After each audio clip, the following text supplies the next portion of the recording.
Rosie Revere, engineer. This is the story of Rosie Revere, who dreamed of becoming a great engineer. In Lila Greer's classroom at Blue River Creek, young Rosie sat shyly, not daring to speak. But when no one else saw her, she peeked in the trash for treasures to add to her engineer's stash. And late at night, Rosie rolled up her sleeves and built in her hideaway under the eaves.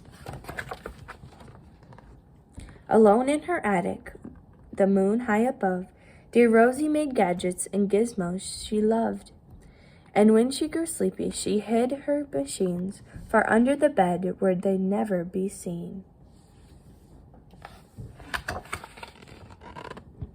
When Rosie was young, she had not been so shy. She worked with her hair swooping over one eye.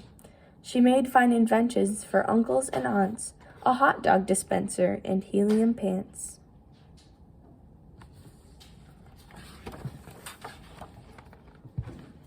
The uncle she loved most was Zookeeper Fred.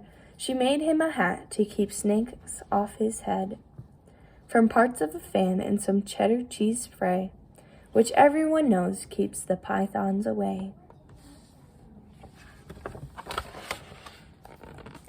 And when it was finished, young Rosie was proud, but Fred slapped his knee and he chuckled out loud. He laughed till he wheezed and his eyes filled with tears, all to the horror of Rosie Revere, who stood there embarrassed, perplexed, and dismayed. She looked at the cheese hat and then looked away. "I love it," Fred hooted. "Oh, truly I do." But Rosie Revere knew that could not be true.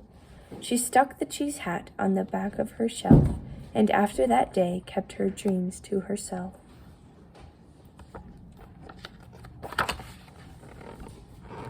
And that's how it went till one autumn day her oldest relation showed up for a stay. Her great-great-aunt Rose was the true dynamo who'd worked building airplanes a long time ago.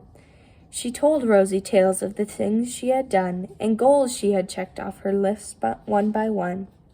She gave a sad smile as she looked up to the sky. "The only thrill left on my list is to fly. But time never lingers as long as it seems. I'll chalk that one up to an old lady's dreams."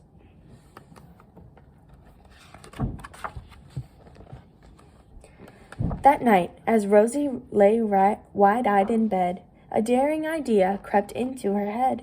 Could she build a gizmo to help her aunt fly? She looked at the cheese hat and said, "No, not I." But questions are tricky and some hold on tight, and this one kept Rosie awake through the night. So when dawn approached and the red streaks lit the sky, young Rosie knew just how to make her aunt fly.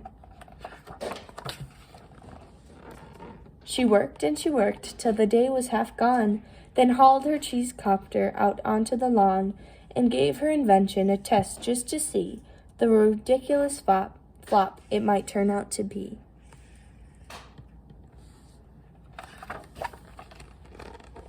Strapped into the cockpit, she flipped on the switch. The Hello Cheese copter sputtered and twitched. It floated a moment and whirled round and round, then froze for a heartbeat, then crashed to the ground.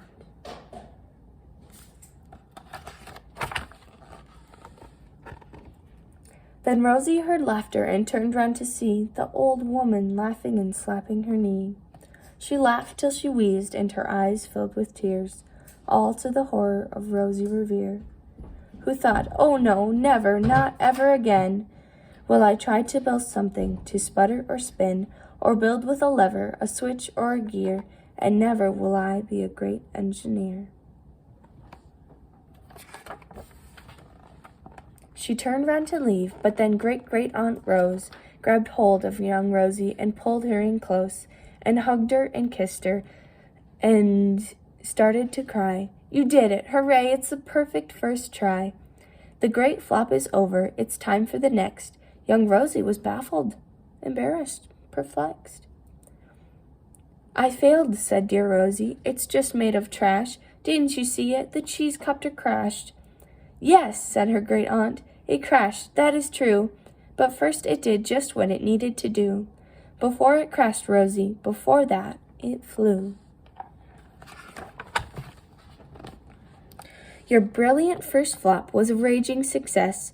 Come on, let's get busy and on to the next. She handed a notebook to Rosie Revere, who smiled at her aunt as it all became clear. Life might have its failures, but this was not it. The only true failure can come if you quit. They worked till the sun sneaked away to its bed. Aunt Rosie tied her headscarf around Rosie's head and sent her to sleep with a smile ear to ear, to dream bold dreams of a great engineer. At Blue River Creek, all the kids in grade 2 built gizmos and gadgets and doohickeys too. With each perfect failure, they all stand and cheer, but none quite as proudly as Rosie Revere.